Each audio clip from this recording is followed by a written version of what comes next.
코로나 시기 이제 뭐 익숙해질 만큼 익숙해졌지만 아직 너무 어렵잖아요. 사실 저도 아기가 딱 조만해요. 17개월 됐어요. 그래서 저희는 11월에 결혼을 하고 12월 달에 이 신혼여행을 가서 임신한 상태로 돌아왔는데 그 상태에서 바로 코로나가 와서 마스크를 쓰고 아내가 집에서 지금 3년째 거의 못 나가고 있죠. 예. 아기 임신해서 못 나가고 아기가 태어나서 못 나가고 또 바로 임신하고 저희도 사실 좀 코로나로 많이 힘들고 어려운 시기를 보내고 있어요. 그래서 여러분들이 이렇게 마스크를 쓰고 한 장소에 모이면 좀 마음이 불편하고 웃어도 되나? 신나도 되나? 많은 고민을 하고 특히 교회에서는 조심스러울 수 있는데 이게 뭐 나중에 온라인 영상으로 보시는 분들은 잘 모르시겠지만 한 1200석 정도 되는 예배당입니다 지금. 한 300명 정도밖에 안 모여있기 때문에 아멘. 아멘. 여러분들 마음껏 떠들고 네 마음껏 박수치고 오늘은 바이러스 다 떠나갈 줄 알고 네 제가 신나게 한번 이야기를 나눠보도록 하겠습니다. 뭐 저에 대해서 간단히 일단 소개를 드려야 되겠죠. 아까 목사님께서 너무 설명을 잘 해주셔가지고 저는 KBS 공채 20기 코미디언인데요. 동기로는 아까 말씀하신 뭐 신봉선, 뭐 유민상, 정경미, 박휘순, 너무 맞아요. 네. 아 스마트하네 역시. 두구당탁탁 그렇죠. 저희 기수가 축복받은 기수라 그랬어요. 왜냐면 총 18명인데 16명이 잘 됐어요. 그 중에 한 명이 관뒀어요. 뮤지컬 배우 한다고. 그리고 한 명 남았죠. 예.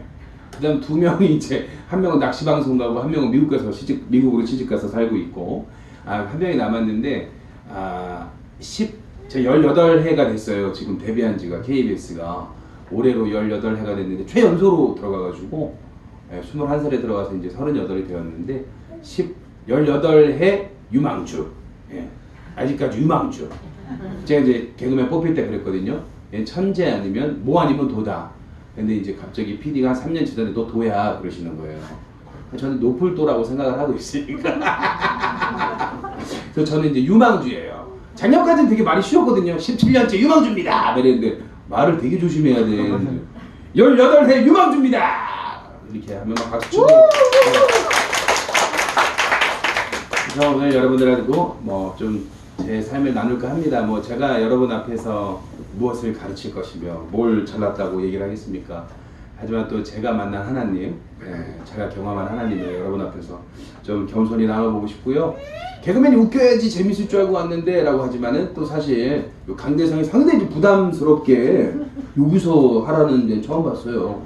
몇 번 하지도 않았지만 그래서 마이크를 잡고 행사하듯이 했는데 오늘은 아주 겸손한 자세를 나도 모르게 이렇게 두 손이 모아지는 이런 자세를 한번 해야 되지 않을까 이렇게 생각. 이것도 경험이에요. 저는 이것도 하나님이 주신 오늘 훈련인 것 같아요. 겸손하게 해라 연초에. 그래서 이렇게 할 거고 아까 틱장에 설명을 해주셨는데 틱장에 대한 설명을 또 짧게 좀 하고 가고 싶습니다. 제가 틱장애가 크게 세 가지로 보시면 돼요.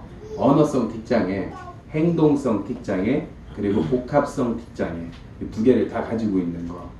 사실 틱장애를 주변에서 많이 보는 경우도 있지만 아직까지도 잘 모르는 경우가 있으시고 이제 인터넷이나 유튜브에 검색해 보시면 이제 좀 빨리 이해가 되실 건데 이거에 대해서 또 너무 먼 병이에요. 거리감이 있는 병이야. 왜냐면 이것이 마른 틱 장애이나 장애로 인정이 안 됩니다. 이것을 인정받으려면 수년간의 병원 기록과 그런 또 재판과 과정을 통해서 장애인증을 발급받을 수 있어요. 정신과를 통해서. 돈만 수억 원 들어요. 그러니까 사실은 되게 어려운 위치예요. 틱장애라는 것이 정상인과 비정상인 사이에 반장애인으로 살아가야 되는 아주 어려운 현실 속에 있습니다. 나는 장애인으로 살고 있는데 세상에서 나를 정상인으로 취급하기 때문에 그 중간에 끼어서 살아가는 어려운 분들이 많아요. 근데 왜 안 보이냐면 집에서 안 나오고 못 나와요. 이분들 명수가 적은 게 아니에요. 몇십만 명은 될 거예요. 이분들 우리가 흔히 말하는 장애인들 휠체어 타고 후천성 아니면 선천성 장애인분들이 국내 600만 명이 넘습니다. 장애인증 발급된 분만 600만 명이 왜 이렇게 안 보이냐면 집에서 안 나오시는 거고 그분들이 모이는 공간에서만 모이기 때문이잖아요. 그런데 틱장애인은 더욱 꽁꽁 숨어져 있어요. 이 친구들은 언젠가는 세상으로 나오게 하고 싶은 게 제 꿈이고 소명이고 또 제가 바라는 삶인데 그 틱장애인 분들이 결국에는 집에서 컴퓨터로 안 좋은 이제 중독이 되고 또 술, 담배, 심지어는 뭐 마약, 도박 안 좋은 곳에 중독이 또 되고 그분들이 심지어 독거노인까지 되는 그런 구조를 살아갈 수밖에 없는 진짜 안타까운 현실을 제가 경험을 합니다. 저 또한 이제 틱장애로 인해서 아픔과 상처도 많이 있고요. 근데 이제 그것이 제가 하나님을 만나고 또 새로운 변화들이 있었고 또 그 안에서 만난 하나님, 그래서 이런 얘기를 오늘 여러분에게 나누고 싶어요. 예, 그렇습니다. 그래서 오늘 제 이야기는 쭉 이렇게 진행을 할 텐데, 제가 이렇게 생겼는데 좀 저는 있어 보이지 않아요? 상당히 좀 없는 환경이거든요, 현재. 네, 상당히 어려운 환경을 보내는데, 제가 태생이 강남구예요. 네, 주민번호 뒤에가 107입니다.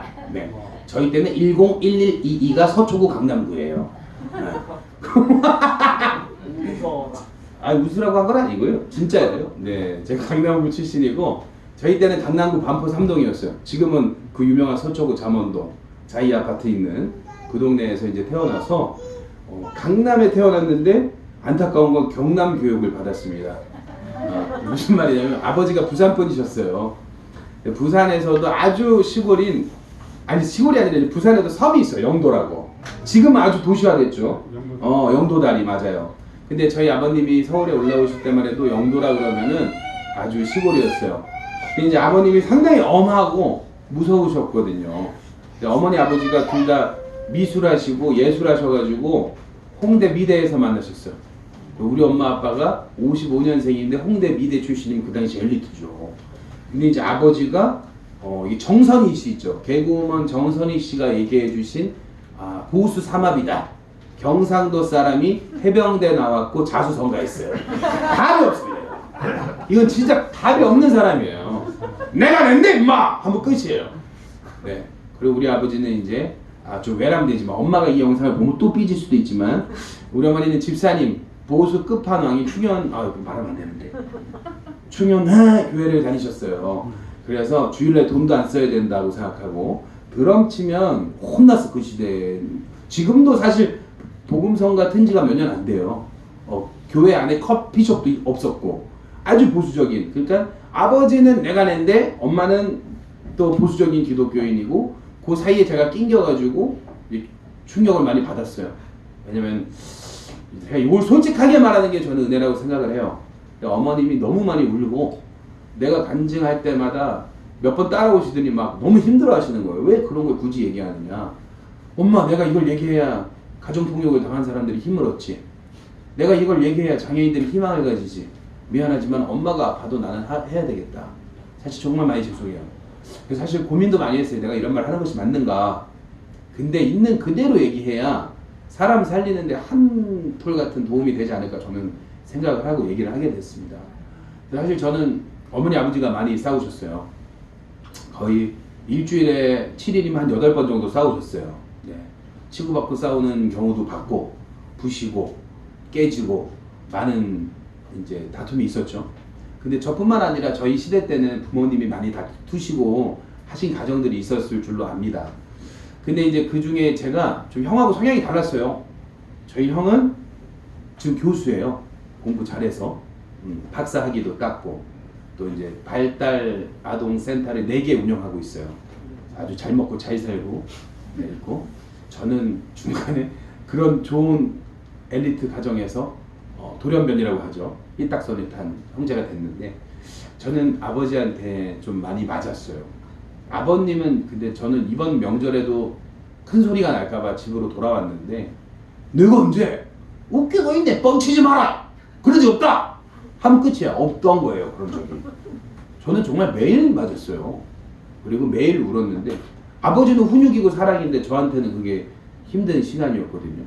근데 아버님하고 어머님하고 싸울 때 내가 엄마를 편을 든 건 아니고 아들은 엄마 편을 들 수밖에 없어 그 나이 때는. 그쵸? 어리니까. 그래서 엄마 편을 들고 엄마 때리지 말라고 하다가 대신 맞고 이렇게 됐었어요. 가정폭력에 어떻게 보면 이제 노출이 되어 있는 상태였고 또 아버지가 화가 나면 술을 거의 매일 드셨는데 저를 홀딱 베껴서 팬티도 안 입히고 물을 껴주고 눈이 오는 겨울에 아파트 복도에 세워놓으면 동네 아주머니들이 올라가지고 막 잠바 입히고 그러면 그 아줌마들 다 도망가게 하고 물 뿌리고 저는 그게 막 7살, 6살 지금도 그 잊혀지지 않는 충격들이 있어요. 아버지가 해병대에서나 할 만한 그런 고문 같은 걸 나한테 한 것 같아요. 저는 정신적 학대와 육체적 학대를 받았는데 문제는 그게 너무 자연스러웠어 우리 집에서는. 근데 강남에서는 그런 아이들이 없었어요. 우리 왕자님, 우리 공주님하고 키웠단 말이에요. 근데 나만 사랑을 안 받는 느낌. 제가 경남에서 태어났다면 제가 힘들지 않았을 수도 있어요. 그 당시 똑같은 그게 사랑법이라면. 근데 제 친구들은 집에 가면 오냐 오냐 하고 끼어 안고 끌어안고 살았는데 저는 집에 가면 발로 채이고 주먹으로 맞고 물 껴줘서 쫓겨나고 그게 어릴 때부터 충격이었었나 봐. 그래서 틱장애가 시작됐어요. 그러면 제 원인은 아버지예요. 제 염증이 아버지라고. 내 몸속에 있는 아픔의 원인이 아버지인 걸 내가 아는데 아버지는 나한테 절대 사과하지도 인정하지도 않기 때문에 그 원인은 절대 사라지지 않을 거라고 생각해요. 그럼 우리 아버지가 돌아가셔야 끝인데 돌아가신다고 그 아픔이 사라지겠냐고. 결국에는 뭐 하나님 앞에 용서하고 회개하고 제가 기도하고 그렇게 사라졌어도 사라진 게 아니더라고요. 저는 지금 보면은.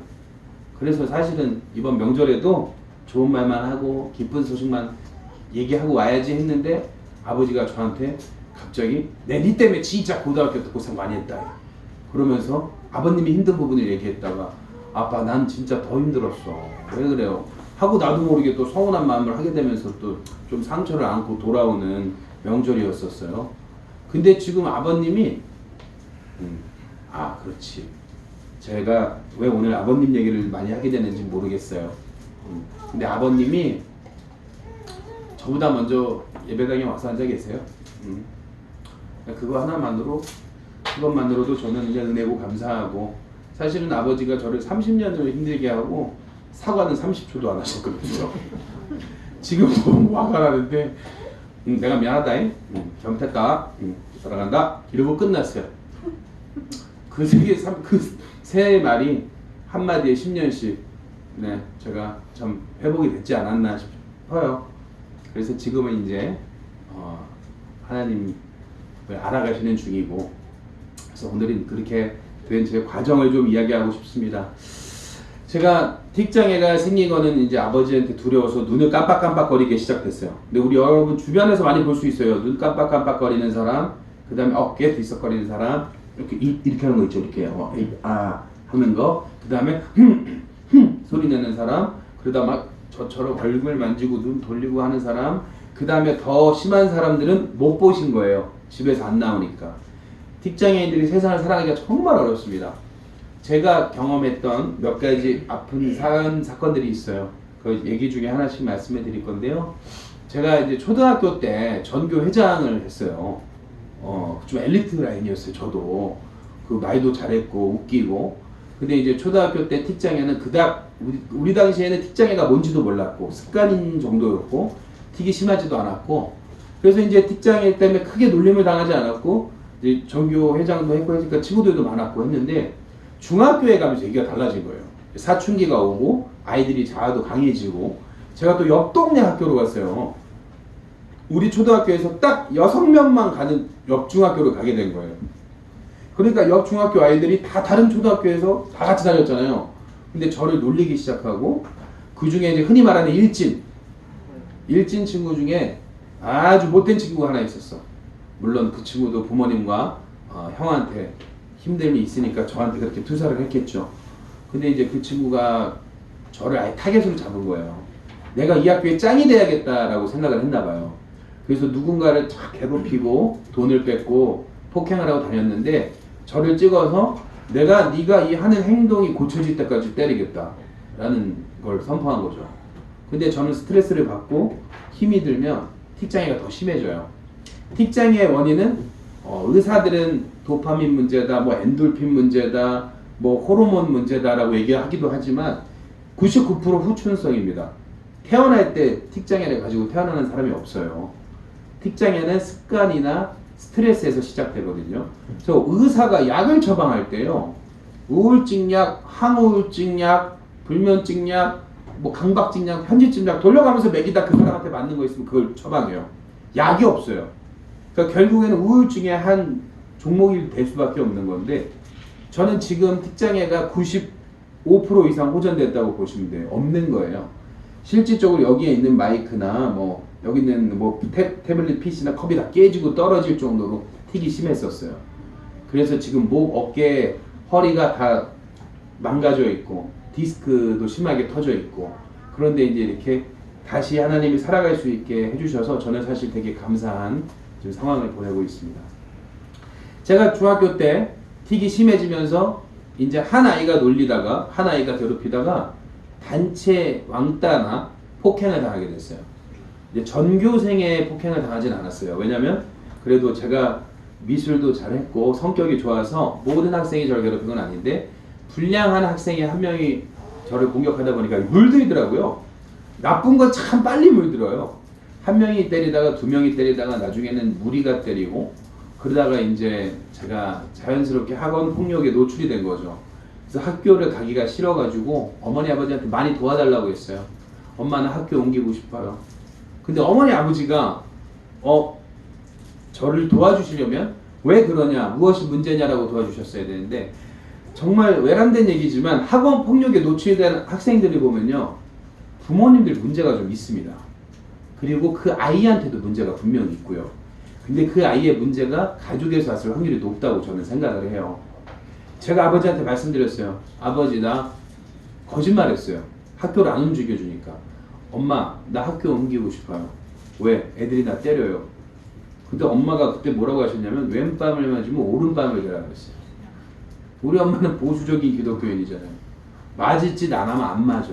그러니까 네가 그걸 이겨내고 극복해야 된다. 우리 아버지는 그랬어요. 죽이든 살리든 네가 할 일을 왜 나한테 얘기하느냐. 저는 집에서 아빠한테 맞고 학교 가서 애들한테 맞고 하루 종일 맞는 거예요. 이유가 없어요. 난 뭘 잘못했지? 틱장애가 있는 것 때문에 맞았어요. 집에서는 아들이어서 맞았고 학교에서는 틱장애 때문에 맞았고 도저히 살 방법이 없어요. 근데 정말 나쁜 생각을 많이 했어요. 영화에서는 나올 법한 생각, 상상 그게 저를 점점 더 나쁜 사람을 만들었지 않았을까.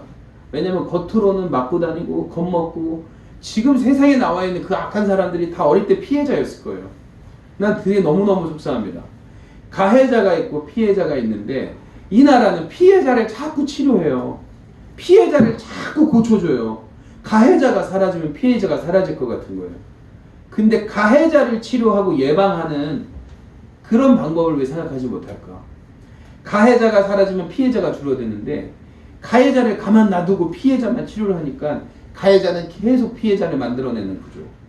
너무너무 속상하더라고요.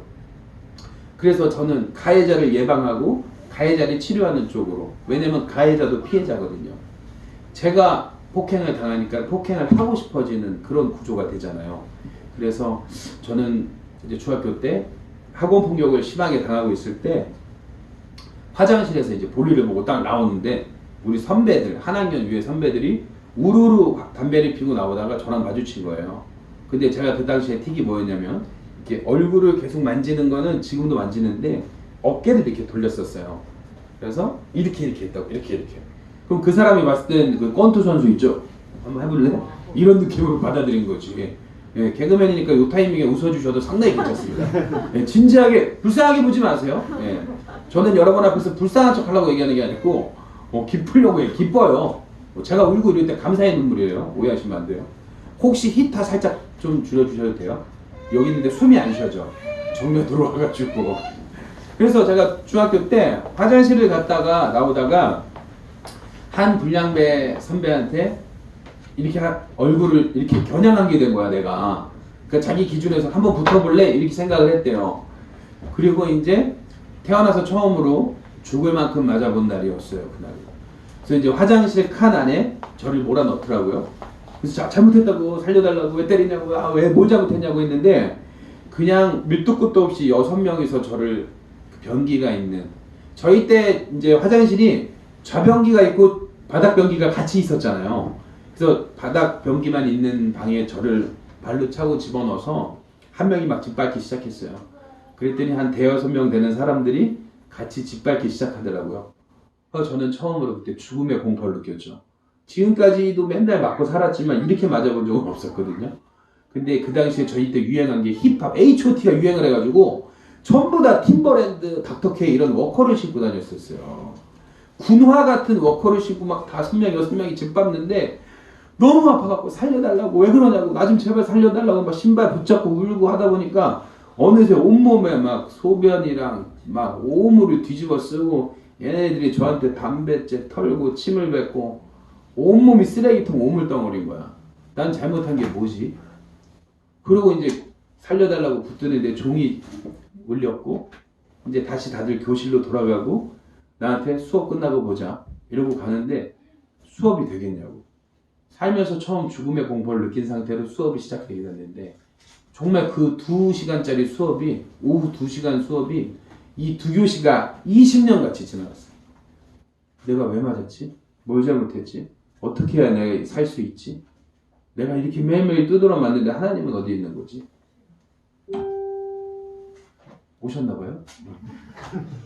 그래서 저는 사실 하나님에 대한 궁금증이 엄청 커졌어요. 내가 왜 맞아야 하는가?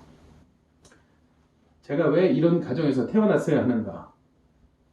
내가 왜 이런 가정에서 이런 폭행을 당하고 살아야 되고 정신적 학대를 당하고 그리고 내가 사람들한테 매일같이 두드러 맞고 오늘은 내가 왜 화장실에서 몇 시간 동안 오물이 뒤집어 쓰고 맞아야 했는지 하나님이 알려줄 수 있으면 좀 알려줘봐라.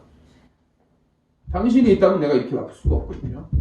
난 사실 그날부로 하나님을 좀 떠났던 것 같아요. 나는 이런 고통을 당하면서 당신이 있다고 믿을 수가 없습니다. 그리고 수업이 끝나는데 내가 살려달라고 기도를 얼마나 열심히 했는지 몰라. 하나님 나 좀 살려주세요.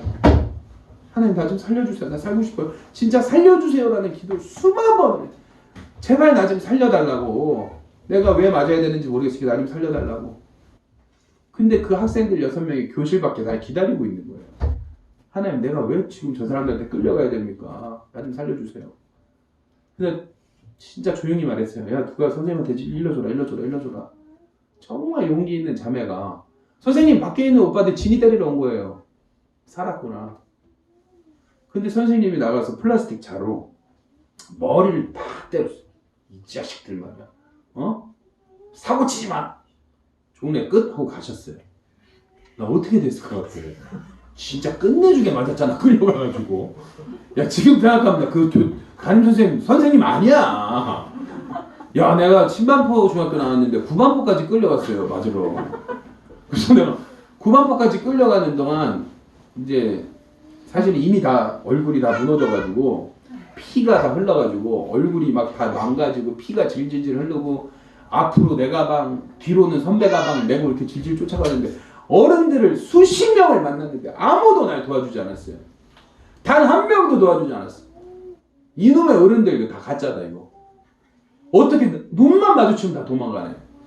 그러다가 한 아저씨가 너 이놈들 붙잡았어. 너 얘가 내 때렸지? 살려주세요라는 말이 나와야 되는데 아니요? 라고 하고 있는 거야. 내가 내일 학교에서 더 맞을까봐 두려우니까. 내 집에서 많이 맞아서 알아요. 맞는 사람들은요 살려달라고 못해요. 내일 더 맞을까봐 진짜 죽을까봐 그냥 이 상황을 빨리 끝내고 싶고 오늘 덜 맞고 싶다고. 아니요 괜찮습니다. 그 아저씨가 화를 냈어요. 너 이놈 가만두지 않겠다. 그러고 경찰에 신고했다고 했어요. 근데 문제는 이 아저씨가 아이고 치워드릴까? 괜찮아요. 제가 폭행을 당하고 있는데 엄청난 피가 막 쏟아나고 지금 막 누가 봐도 엄청 폭행을 당한 상태야. 그리고 끌려가는데 너 이놈 하고 잡았는데 저를 데려가던 선배가 그 아저씨한테 그랬어요. 아저씨 밤길 조심하세요. 진짜 한마디 했어요. 드라마처럼. 근데 이 아저씨가 점점 멀어지면서 가만 안 둘 거야? 가만 안 두겠어? 뭘 가만 안 두겠다는 거야 도대체. 그리고 사라졌어요. 무서워서. 경찰에 신고하면 뭐예요? 내가 그 자리에 가만히 차렸다고 서있냐고. 결국에는 주공아파트 옥상까지 끌려가고 아파트 옥상에 도착한 게 한 뭐 4시 됐겠죠? 제가 정신 차렸을 때가 9시 40분이었어요. 하루 종일 맞았어요. 근데 이제 저를 한 6명이 폭행을 하다가 이제 방배동, 사당동, 이수 이런 데서 때려도 반항하는 애가 있다고, 재밌는 애가 있다고 사람들이 모여가지고 한 20명이 모였어요. 옥상에서 저를 신문지를 깔고 패기 시작하는데 선지국에 있는 선지 같은 걸 계속 토해냈어요. 내가 피를 얼마나 쏟았는가.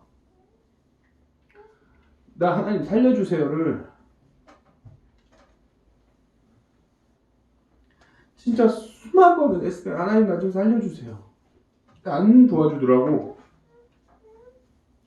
학교에선 담임 선생님이 나를 도와주지 않았고, 집에서는 엄마 아빠가 나를 도와주지 않았고,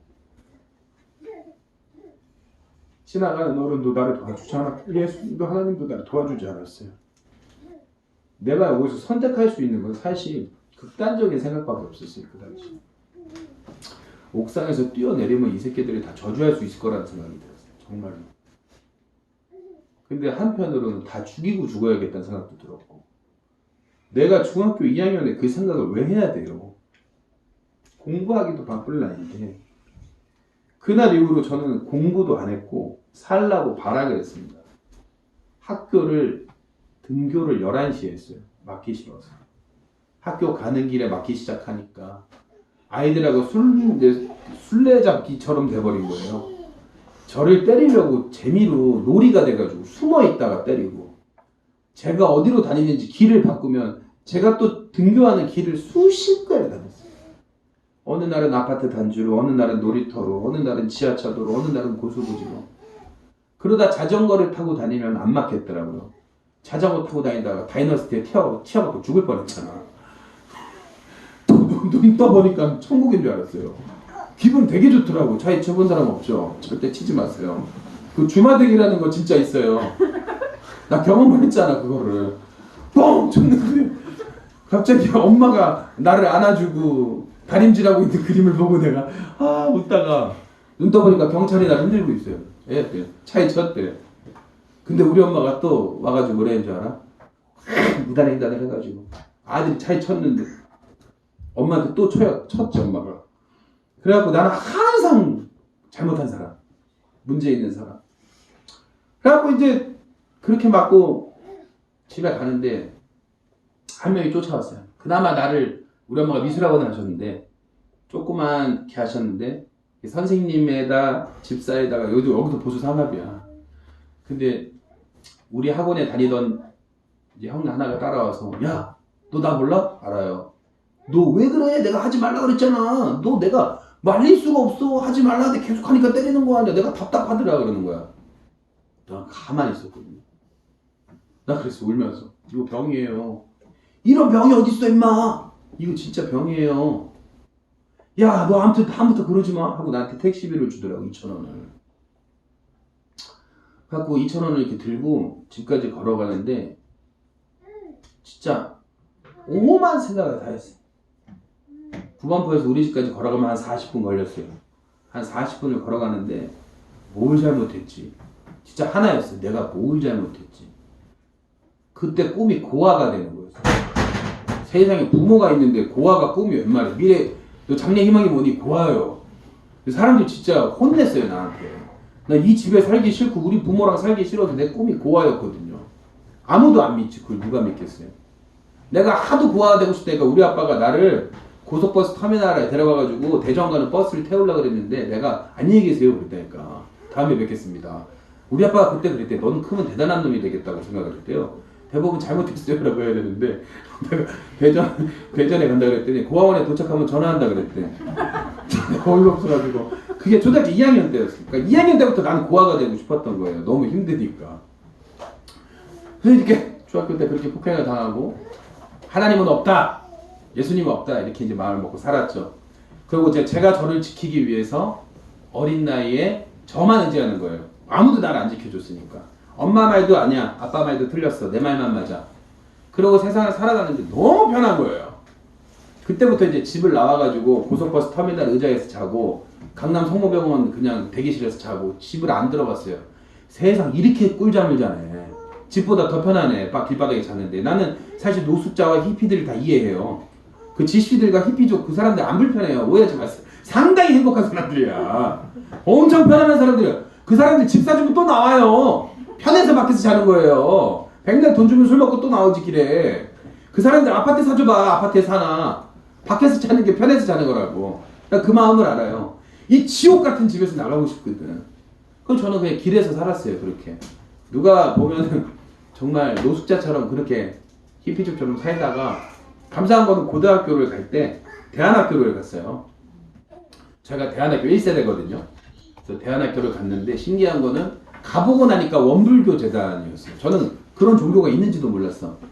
자, 원불교라는 게 사입인 줄 알고 사입이에요. 나 너무 자신 있게 막 떠들고 그러니까 이거를 또 얘기해야 됩니다. 피해자가 가해자가 된다 그랬잖아요. 제가 혼자 나와 살면서 날라리도 아니고 일진도 아니고 속된 말로 양땡땡이 됐어요. 완전 양땡땡이 된 거야. 오토바이 타고 다니고. 오토바이 살 돈이 있겠어요? 훔쳤지. 전 자신 있게 말하고 싶어. 왜? 여기 와서 은혜되는 얘기만 하면 거짓말이잖아요. 나 새 사람 됐어요. 나 내 돈 주고 차 사서 차 타고 다녀. 안 훔쳤어요? 오토바이 훔쳤다고 소년원도 갈 뻔했는데 우리 부모님한테 정말 감사한 건 변호사 사줘서 안 갔었어요. 사실 재판하고. 사람들은 은혜로운 얘기만 해야 되는데 나는 내가 잘못한 얘기 좀 하고 싶어요. 왜냐면 잘못한 사람도 잘못하고 싶어서 잘못한 게 아니라 환경이 그렇게 만든 거잖아요. 그럴 수밖에 없었단 말이야. 그 사람도 위로받고 사랑받았으면 그렇게 안 살았지. 신창원도 그랬잖아요. 나한테 한 명만 칭찬해줬으면 나 이렇게 안 살았을 거라고. 자기 학교에서 급식비 없을 때 혼나갖고 도둑질 시작했다고. 저도 정말 그렇게 살고 싶지 않았는데 고등학교 때 신기한 거는 제가 정말 날라리 끝자락에 달렸습니다.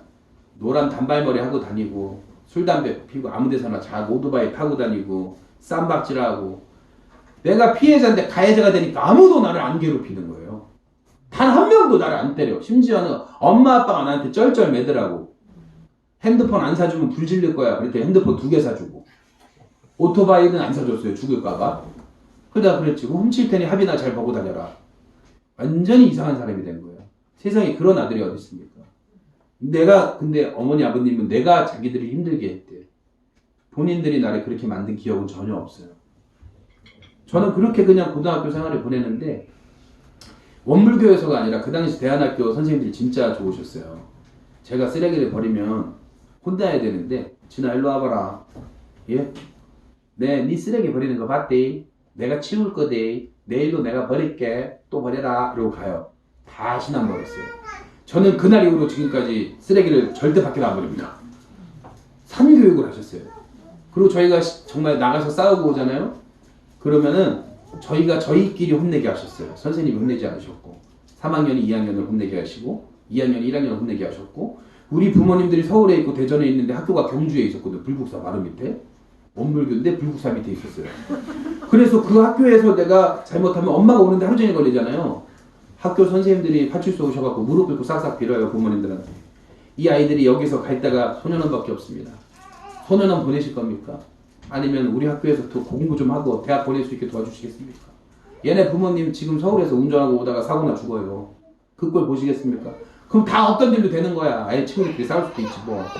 그냥 산교육을 해주셨어요. 저는 오히려 교회랑 기독교보다 원불교에서 은혜 많이 받았어. 이게 얼마나 웃긴 얘기야. 그런데 제가 고등학교 3학년 때 진짜 이제 고등학교 2학년 여름에 교장 선생님이 1대1 면접을 하는 거예요. 세상에 담임 목사 만나기가 하늘의 별따기 여러분은 축복받은 거죠. 담임 목사님이 같이 앉아있는 거. 일반적인 고등학교는 대형 고등학교라고 칩시다. 대형 고등학교는 교장 선생님하고 마주칠 일이 없어요. 근데 전교생이 한 학년에 40명이니까 한 학생 미래를 설계해 주시는 거예요. 저보고 앉아갖고 니 뭐가 되고 싶노? 그래갖고 무슨 소리예요? 저 잘못한 거 없습니다. 그랬더니 아니 너 장래 희망이 뭐냐? 꿈이 뭐야? 그런데 처음 들었어요. 꿈이 뭐야? 꿈이 뭐냐는 말을 우리 부모님은 저한테 한 번도 하신 말씀이 없어요. 우리 엄마 아버지는 저한테 니 공무원 되라 해. 공무원 해라 해. 공무원 안 되면 다리를 뿌락꾼다 해. 공무원만이 내가 살 길이었어. 나는 우리 아버지한테는. 왜요?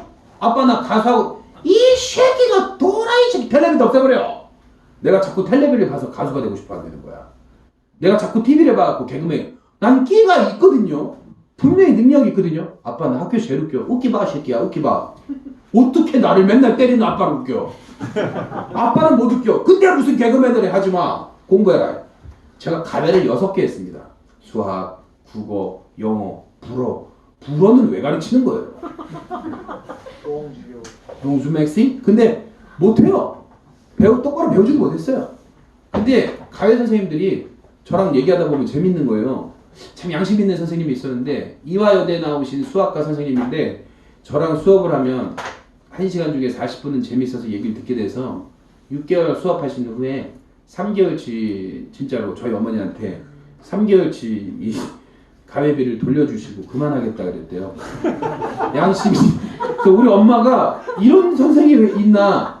처음에는 돈을 주길래 야 미쳤나 그랬대요. 가르친 게 없습니다. 놀다 갑니다. 그러고 갔다는 거야 여자 선생님이. 난 얘만 만나면 그리고 수업이 한 50분인데 항상 2시간씩 놀다 갔어요. 자기도 재밌어갖고 그래갖고 그러니까 선생님도 나를 가르칠 자신이 없는 거야. 얼마나 재밌었는데 엄마 아빠는 인정을 안 해요. 그래갖고 이제 저는 고등학교 갔는데 고등학교 담임 선생님, 이제 교장 선생님이 대학 가야지 이 한마디가 진짜 난 용기가 생겼어요. 아무나 갑니까 대학? 그랬는데 저 교장 선생님한테 진짜 딱 한 번 혼났거든요. 야 임마! 네가 왜 아무나야 임마! 이 대단한 놈이 하는데 눈물이 날 거야. 뒤에서 진짜 하나님이 그 사람을 통해서 나한테 말한 거지. 원불교를 통해서. 뒤통수를 뭐가 팍 치더라고요. 내가 대단한 놈이야? 저 대단합니까? 그랬더니 야 임마 우리 학교에서 네가 제일 웃기면 전국 꼴등 다 모였는데 네가 전국 1등이지 임마! 내가 전국 1등이다! 그랬더니 네 하고 싶은 거 해라. 그래서 아 내가 미용사를 잘할 것 같다. 말을 잘하니까 미용사 좋네. 보디가드 어때요? 보디가드 좋네. 레퍼트 작가라 카지노 왔고 네 생각이 있는 놈이네. 니한테 잘 어울린 거 하네. 근데 꿈이 뭐냐고. 와, 두 방 때리네. 연예인이요. 그거 하자. 아, 그거 아무나 합니까? 야 임마! 그거 아무나 아니야! 니 우리 학교 제일 웃긴 놈이야! 제가 그날부로 연예인 하겠다 그랬어요. 18, 자꾸 왜 18짜리가 나오죠? 18해 되는 해에 처음으로 꿈이라는 생각이 생겼고 18해 동안 우리 엄마 아버지는 저한테 단 한 번도 너 꿈이 뭐냐고 물어본 적 없어요. 공무원 되라고 했지. IMF 터지고 아버지가 좀 힘들었었거든요. 그러니까 제가 꿈에 대해서 달리기 시작하는데 얼마나 행복한지 몰라 하루하루가. 그날부터 이제 개그맨이 되겠다고 개인기 연습한 거. 그때 이제 박영주 순풍산부니까 오지면 뭐 연기 자기들 이것만 하고 제일 하는 거야. 학교에서 막 그것만 하면 자지러져. 그래갖고 이제 내가 세상에 제일 웃긴 줄 알고 고등학교 3학년 때 이제 선포를 했어요. 교장 선생님한테 개그맨이 되라고 서울로 떠나겠습니다. 저는 한양으로 이제 가겠다. 그랬더니 야 너 졸업은 어떡할 거냐. 근데 진짜 멋있는 게 한 말씀 하셨어요.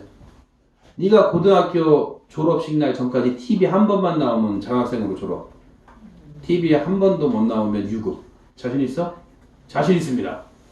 하고 제가 이제 고등학교 여름방 3학년 여름방학 때 학교를 박차고 나와서 제가 이제 한 2달이면 TV 나가는 건 줄 알았어. 내가 제일 웃기니까. 진짜 무대포였지. 무식해서 됐어요. 한반도 유머 총집합이라는 신인들이 하는 지금 쇼미더머니 같이 경쟁하는 프로그램이 있었어요. 그리고 딱 나가가지고 이제 개그 콘서트 이런 테스트 하듯이 오디션을 딱 봤는데 아무도 안 온대. KBS 그때 이제 전유성을 웃겨라 남희석의 도전 60초 이런 게 있었어요. 아무도 안 웃어요. 이게 학교에서 엄청 터지는 건데 나한테 그러는 거예요. 놀러 와봐. 너 고등학생이야? 네. 그거 하나 높게 평가한다. 너 이렇게 하면 안 되고 개그는 배워야 되는 거야. 그래갖고 이제 제가 그날부터 독하기 시작했어요. 왜냐면 6개월 안에 졸업을 해야 되잖아요. 학교는 때려치고 나왔지. 그때부터 이제 배웠는데 대학로에 극장에 들어가서 19살짜리가 대학로 극장 가서 가르쳐달라고 그러고 너무 웃긴 거야. 생긴 게 제가 중학교 2학년 때 얼굴이에요. 지금 키랑 똑같아요. 제가 정신과 약을 먹기 시작하면서 키도 안 크고 살도 안 빠지고 그냥 그대로 왔는데 요 얼굴에 요렇게 생긴 애가 노란 단발머리라고 해서 19살이라는 거야. 너무 웃겼던 거예요. 그 사람들. 그래서 열심히 가르쳐줘서 고등학교 때 방송을 해야 되는데 오디션을 보는 족족 떨어지는 거예요. 한반도 유머 총집합이라는 프로그램이 제일 희망이 있었어. 매주 오디션을 볼 수 있었는데 매주 떨어지는 거예요. 혼나기도 혼나고 깨지기도 밤새 연습하고 내 꿈이 있으니까 해야지 하다가 10월쯤에 생각한 게 차라리 은행을 털어야 되겠다. TV에 나오려면 나올 수가 없다 이거. 주유소에다 불을 지르든가 은행을 털어야 내가 TV에 나오고 졸업을 할 수 있을 것 같아. 아 너무 어려운 거예요. 그러다가 진짜 감사하게도 졸업 한두 달 남겨놓고 방송을 하게 됐어요. 너무 은혜였지. 진짜 그것도 감사하지. 그래서 그 프로그램이 KBS 코리아에 나오는 채널이었는데 배동성이 사회를 보는 한반도 유모총집합이라고. 그게 어떻게 우리 학교에 나왔나. 기적 같은 일이야 진짜. 우리 학교에 나올 수가 없는 일이거든요. 그 시골에 그 KBS 코리아가 유성방송으로 나왔어요. 그래갖고 이제 장학생으로 박수 받고 막 난리도 아니었죠. 표창장 받고 막 그러고 이제 졸업을 하는데 신기한 게 대학교 9군데서 전화가 왔어요. 고등학생이 방송을 했다는 소식을 듣고 우리 학교 장학생으로 방송연예과에 입학을 시켜주겠다. 저는 학교를 골라서 갔어요.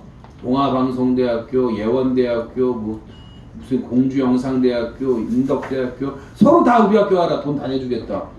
그 이제 부모님이 그쯤 되면 이야 이 진짜 개그맨 할 자격이 있네 이래야 되는데 돌아다니면서 내가 잘 키워놨더만 대학교마다 연락이 와가지고 내가 개그맨 한 대 때마다 뚜드러 팼거든요 진짜로. 저 한 3박 4일 맞은 적도 있어요. 개그맨 한다 그랬다가 대학교에서 서로 붙여준다 그랬더니 맥주집만 가면은 우리 아들 내가 다 키워가 개그맨 된다 이거. 더 열받아. 진짜 잘 돼야 되겠다.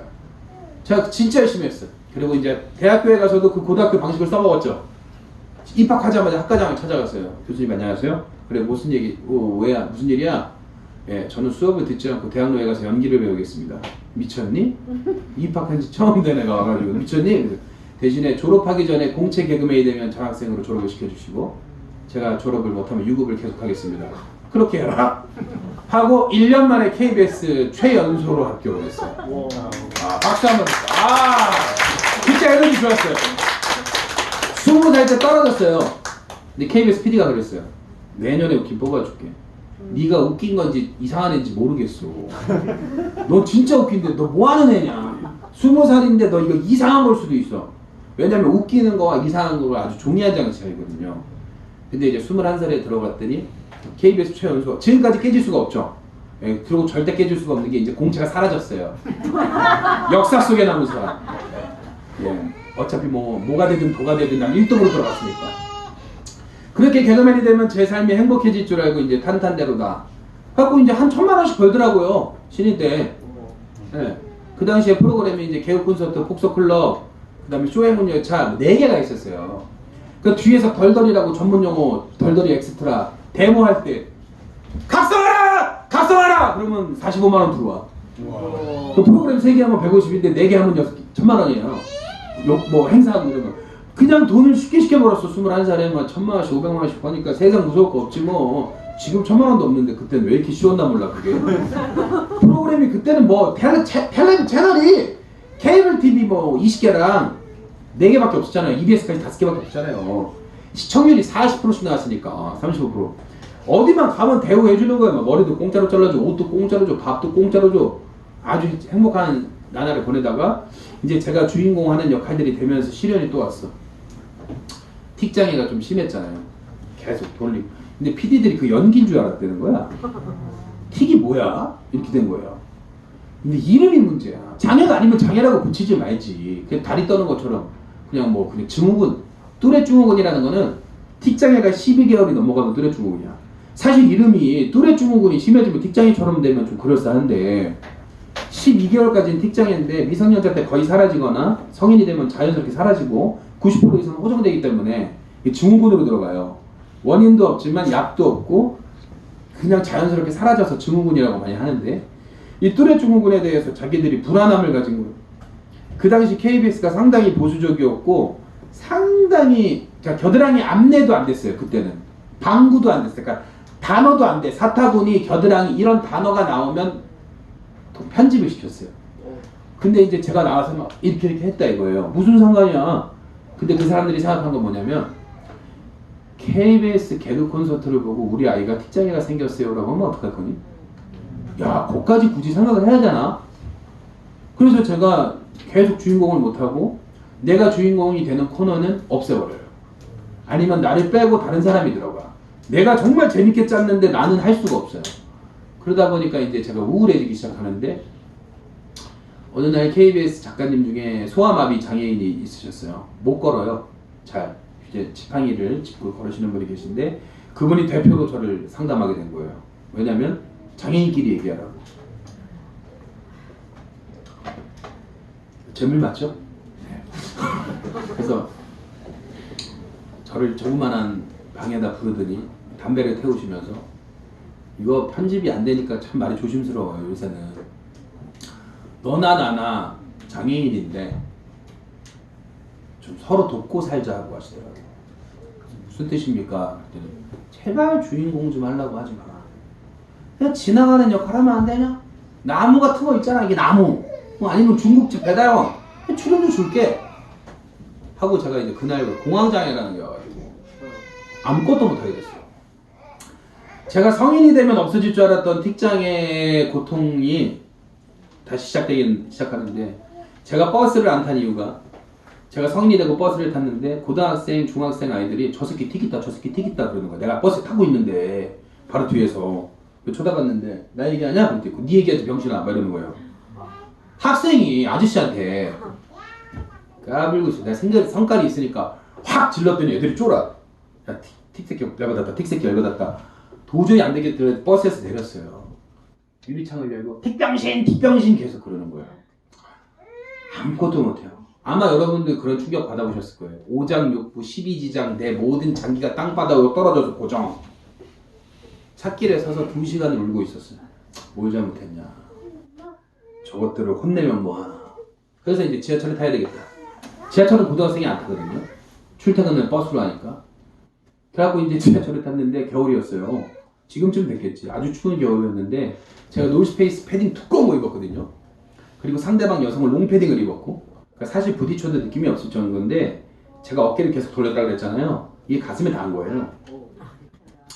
갑자기 여기까지 남자친구가 주먹이 빵 다가와.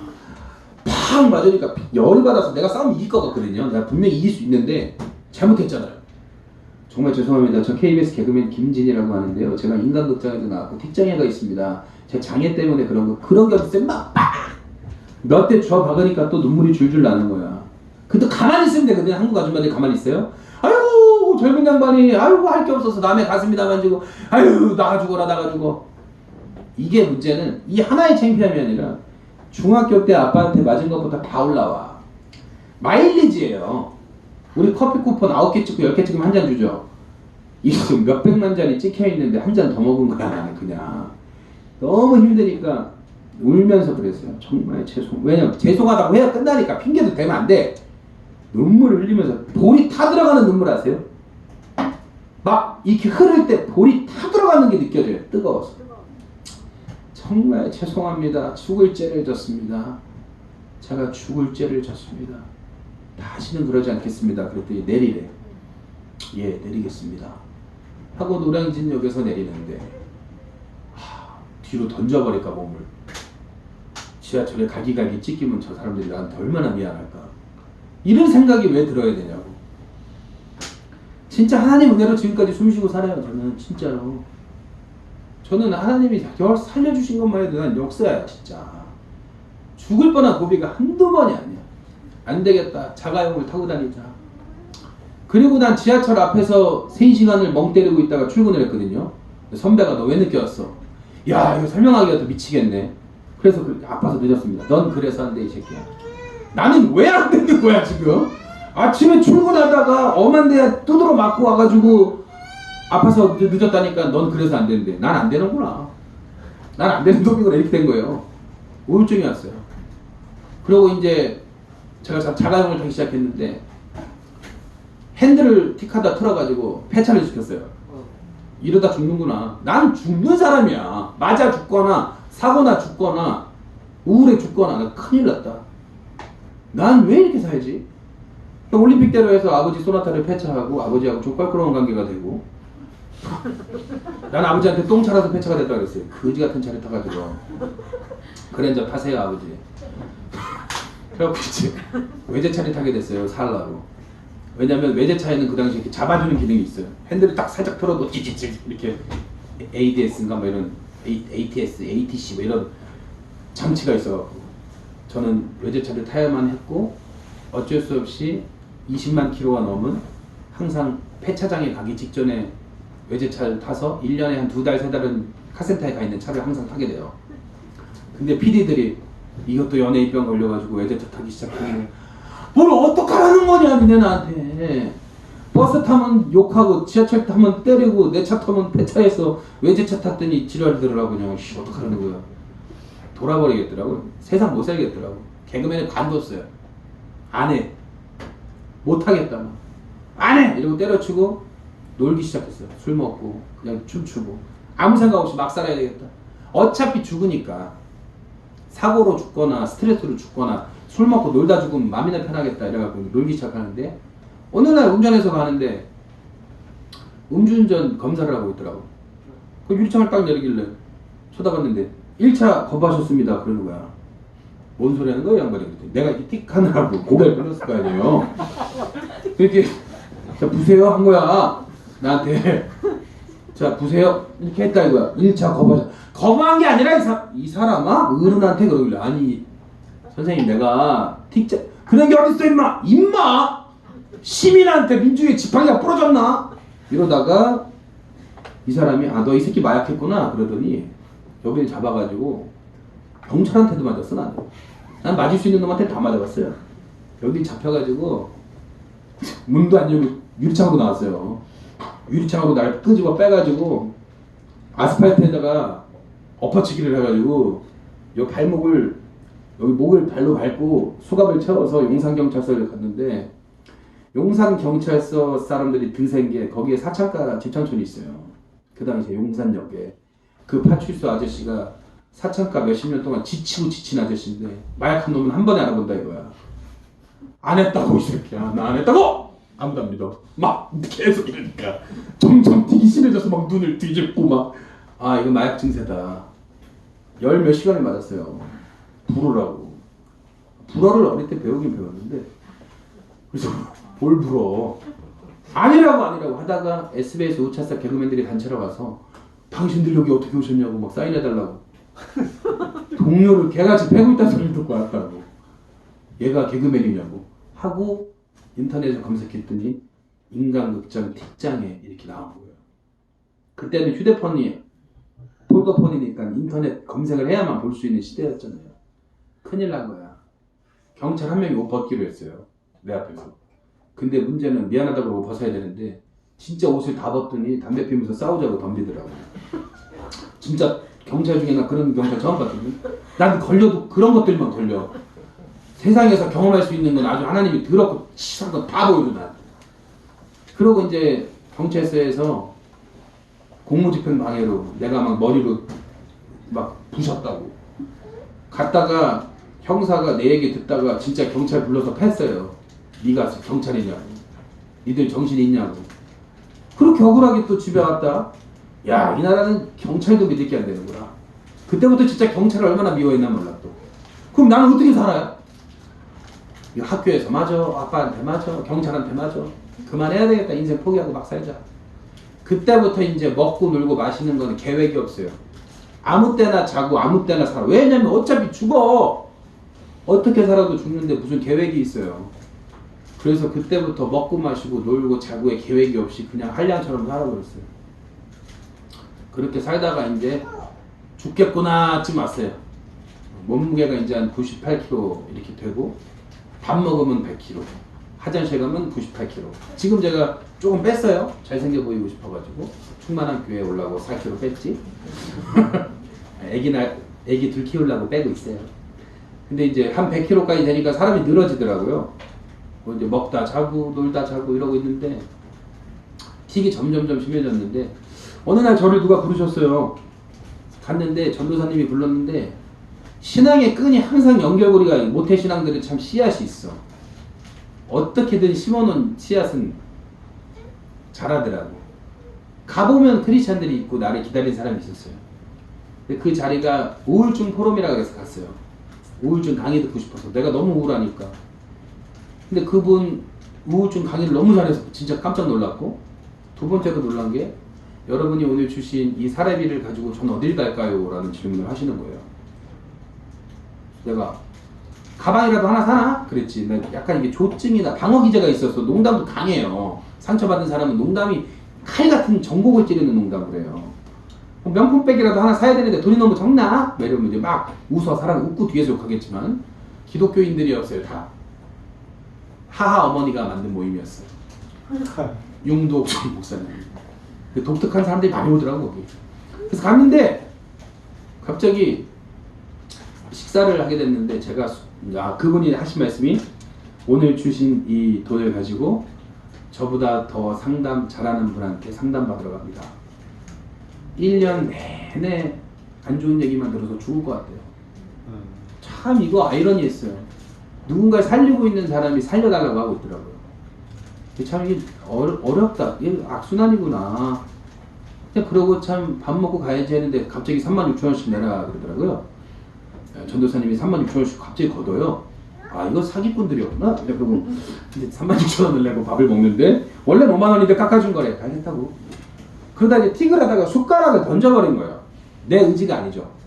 숟가락이 이제 틱하다가 휙 하고 던졌는데 이제 한정식 집이었는데 쨍그랑깡깡 땡땡땡땡땡 하는데 기독교인들이 그런 걸 상당히 창피해합니다. 내가 기독교를 점점 멀리한 이유가 쓸데없는 아주 예의도 아닌 가식 같은 껍데기의 예의를 지켜요. 아유 왜 그래요? 아유 죄송합니다. 가서 쥐가 대신 사과를 해. 가만히 있으면 되지. 나를 갖다가 죽을 만큼 죄 지은 사람을 만듭니다. 한 대여섯 명이 사과를 하고 그 대여섯 명이 나한테 괜찮아 내가 살아있으니 뭐가 괜찮다는 거야? 가만히 좀 있으면 좋겠구만. 내가 너무 창피해서 밥이 넘어가요. 이게 목구멍으로. 제가 틱장애를 앓고 있는데 죄송합니다 그랬더니 아유 아닙니다 뭐 아이 그럴 수도 있지 뭐 내 친구는 뭐 가만히 좀 있으라고. 그냥 상처란 상처는 돈 내고 상처란 상처를 다 받고 이제 집에 가려고 나왔는데 한 목사님이 이제 악수를 청했고 그 다음에 이제 연락이 카톡으로 오게 된 거예요. 안녕하세요. 저번 식사 모임 때 봤던 김땡땡 목사입니다. 근데 이제 그때 내가 농담이 너무 심하고 날카로울 때라 제가 처음으로 답장을 한 게 개척교회 하시죠? 이거였어요. 그때 네 그러시길래 안 가요? 이 사람이 삐져야 되는데 그럼 모시러 가요? 뭐 이래. 걸렸다. 제대로 하나 걸렸다 그래갖고 둘이서 장난을 치기 시작했어요. 교인이 없어서 고생이 많으시죠? 영업은 잘 하시는데 득은 없을 거예요. 그랬더니 오시나 안 오시나 거기서 거기에요. 막 이래.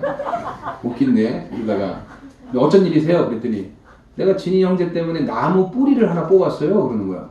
무슨 소리예요? 벌목하세요? 그랬더니 아니 내가 산기도 하는 사람인데 야 2단이세요? 그랬더니 3단입니다. 막 이래. 웃긴데 이러다가 뭐 하시는 거예요? 그랬더니 아니 김진이 형제를 만난 이후로 하나님이 진이 형제를 위해 자꾸 기도하게 하시는데 제가 이제 좀 그런 그러니까 기독교 안에도 이런 우리 같은 파가 있어요. 그래. 무슨 파예요? 뭐 내가 무슨 파? 칠성파예요? 뭐 어디 건달이야? 그랬더니 나무 붙잡고 주여주여 하는 파들이 있대. 청계산 나무가 다 뽑혀나갈 이유가 있다는 거야. 그래서 그래요? 자기가 지금 동네 산 나무를 뽑을 것 같아. 만나고 싶대요. 근데 그랬지. 아유 나는 가도 교인들이 안 좋아. 왜냐면 제가 교회에 상처가 너무 많은 게 제가 어릴 때부터 교회에서 들었던 말이 뭔 줄 알아요? 마귀 씌었다. 마귀 들렸다. 귀신 들렸다. 쫓아내야 된다. 할머님은 권사님이고 엄마는 집사님인데 너는 왜 그러냐? 염색 왜 했냐? 청바지 입었냐? 지옥 간대. 나 오늘 청바지 입었다 지옥 가냐? 찢어진 청바지 입었다고 지옥 간대. 염색했다고 지옥 간대. 나는 지옥 가야 돼. 맞다가 그럼 현 세상에서 즐겁게 살다 지옥 가야 되는 거 아니에요? 행복하게 살다 지옥 가야 되는 거 아니냐고. 최악의 인생을 살고 있는 사람인데 너 지옥 간대. 지금도 지옥인데 지옥을 또 가래. 막 살지 안 되겠다. 이런 사람이었단 말이야. 그러고 있는데 이제 재밌었던 게 내가 가도 우리 청년들 싫어합니다. 그랬더니 오시면 청년부 회장시켜드릴게요. 그러는 거야. 순간 혹하잖아요 사람이. 그래서 물어봤지 청년이 몇 명입니까? 오시면 한 분이요. 야 재밌네. 만났어요. 너무 웃겨서 만났어요. 교회가 아니라 가정집인데 나 무당집인 줄 알아. 무서웠어요. 내가 개척교회를 가본 적이 없어. 충현교회가 어마어마하게 커요. 대학교보다 커요. 조단이야 건물이. 그 큰 건물에서 내가 예배를 드리다가 불빛도 없는데 지하에는 카바레가 있고 1층에는 싱크대 공장이 있고 그 뭐지? 투다리가 있어. 투다리가 있고 2층이 가정집인데 난 이게 이상한 데인 줄 알았어. 사입인 줄 알았어. 들어가서 내가 무서웠어요. 이 뭐 하는 데지? 별 생각이 다 들어. 전기도 제대로 안 들어와. 막 추워 죽겠어. 여기 사세요? 여기 집이고 교회고 그렇대. 아 예. 이상한 데 아니죠? 아니래. 알겠어요. 이상한 사람이 이상하다고 하겠어요? 이상한지 알면 안 이상하겠지. 하면서 있는데 사람이 너무 좋아. 근데 그냥 거기서 밥 먹고 얘기하다가 6시간을 얘기했어요. 지금 생각해보면 입에 담으면 안 되는 얘기입니다. 욕하고 아주 천박하고 그 얘기를 어떻게 6시간에 들어줬나 몰라 그 사람. 그때 알았어. 이분이 예수다. 아, 이 사람 머리는 똑똑했나봐. 내가 알아먹었어. 하나님이 붙여줬구나. 다시 만나고 싶었어. 그래서 다시 만났더니 내가 기도해주고 무슨 변화가 있었니? 아니요, 없었어요. 자기는 기도하면 다 병이 낫는데 안 났어요. 4시간을 얘기했어요. 생각해보니까 똑같은 얘기를 했거든요. 그러니까 그동안 내 얘기를 들어주는 사람이 없으니까 계속 하는 거예요. 간혹 가다가 외로운 사람들 만나면 오자마자 자기가 준비해놓은 얘기 갑자기 막 하죠. 정신 나간 사람처럼. 외로운 사람이에요. 내가 외로워서 또 4시간을 했어요. 4시간을 했더니 이거 언제 끝내? 12시 반에 끝나라 그랬나? 아 죄송해요. 내가 오늘 말이 많았네. 조금만 더 할게요. 왜? 하고 싶어요. 그래서 4시간을 했는데 지금 생각해보니까 15분짜리야. 너무 힘들었던 거야. 앞으로. 그래서 이제 그 목사님한테 물어봤어. 안 힘들어요? 너무 힘들어요. 그러더라고. 못 듣겠어요. 그래. 근데 왜 웃고 있어요? 저도 억지로 듣고 있어요.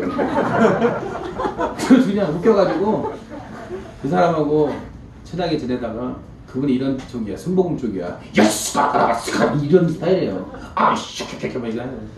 갑자기 기도를 어떻게 그렇게 했나 몰라. 아무도 안 가르쳐 줬거든요. 그런 게 신기한 거야.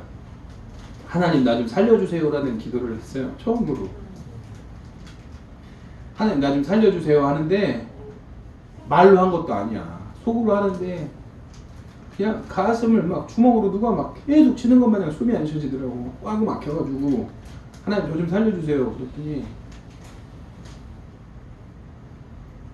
뭔지 모르겠어. 그냥 막 아파. 그냥 눈물이 막 나기 시작하더니 뭐가 기뻐요. 정신 나간 양반처럼. 그리고 여기 확실히 이단이구나라고 생각을 했어요.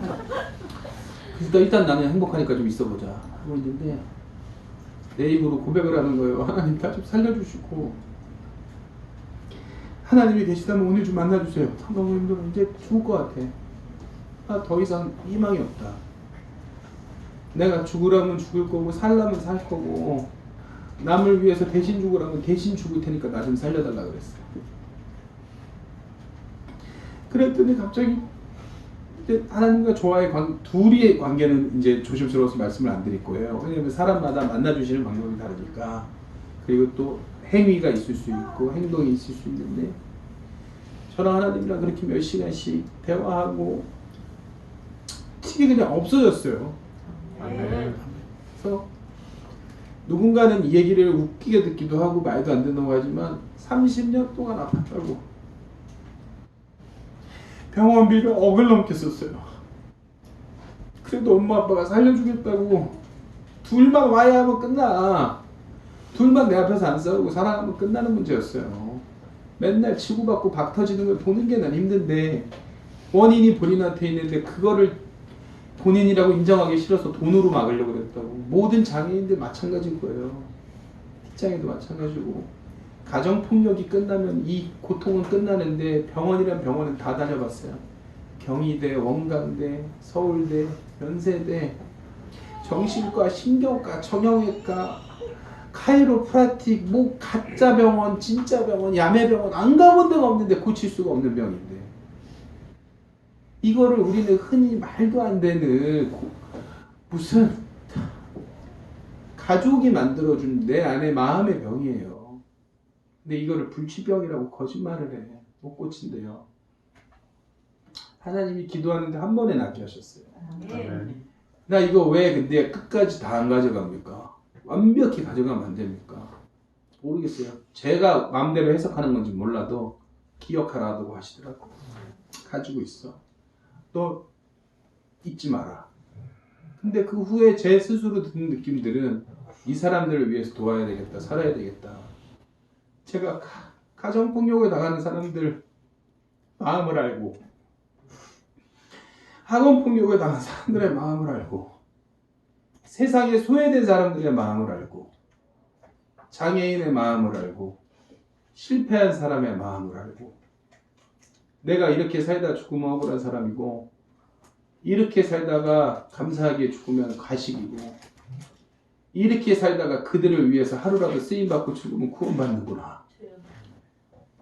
하나님 저를 선택해 주셔서 감사합니다라고 했어요. 그때부터 삶이 달라지긴 했죠. 저는 결혼이 기적이었어요. 왜냐면 틱장애인이 어떻게 결혼을 하겠어.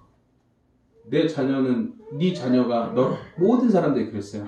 틱장애 낳고 결혼해라. 사람들이 흉본다, 욕한다, 자식이 놀림받는다. 저주는 교회에서 다 받았어요. 그거 위로 아니더라고요. 오지랖도 아니고 정말 못된 거야. 그렇게 고민하고 하나님 만나고 틱이 없어져서 결혼한 게 아니라 생각이 바뀌었죠.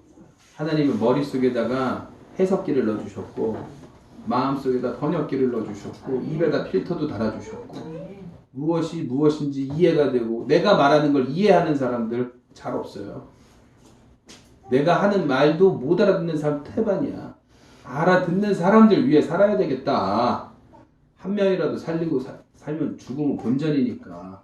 내가 한 명 살리고 죽으면 그 한 명이 또 한 명 살리고, 그러다 보면 10,000명, 1,000명, 2,000명, 3,000명 더 살아나고 더 좋아하시겠지. 하나님 저 써주세요라고 항상 기도했었어요. 그러다 보니까 또 감사하게 자녀도 주시고 가정도 꾸리고 또 오늘 여러분도 만나고 그런 것 같습니다.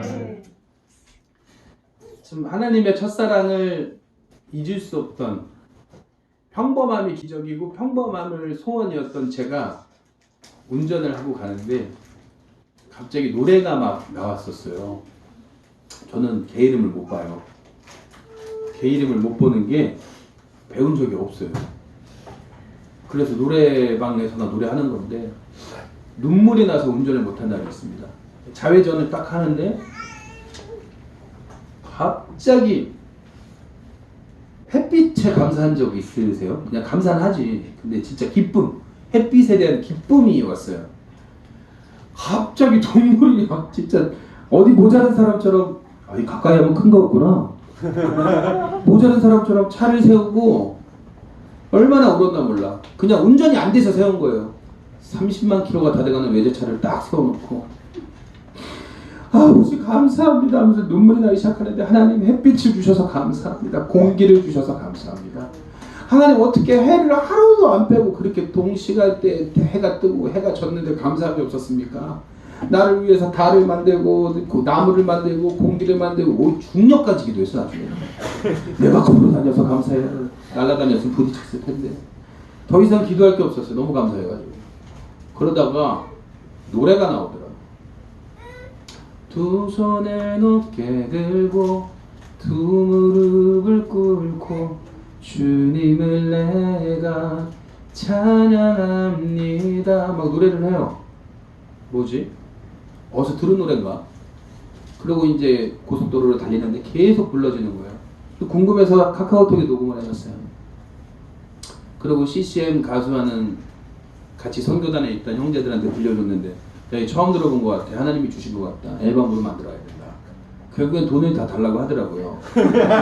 그래서 계속 돈을 뺏겨가면서 만든 노래, 두 손을 높게 들고 그 노래를 여러분께 불러드릴게요. 노래는 가수가 아니고 개그맨이라 잘 못하지만 함께 들었으면 좋겠습니다.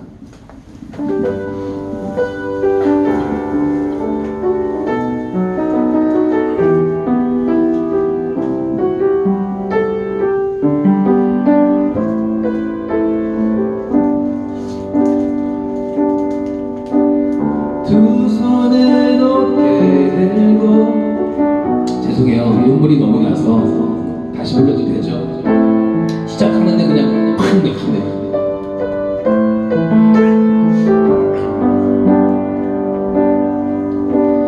두 손을 높게 들고 두 무릎을 꿇고 주님을 내가 찬양합니다.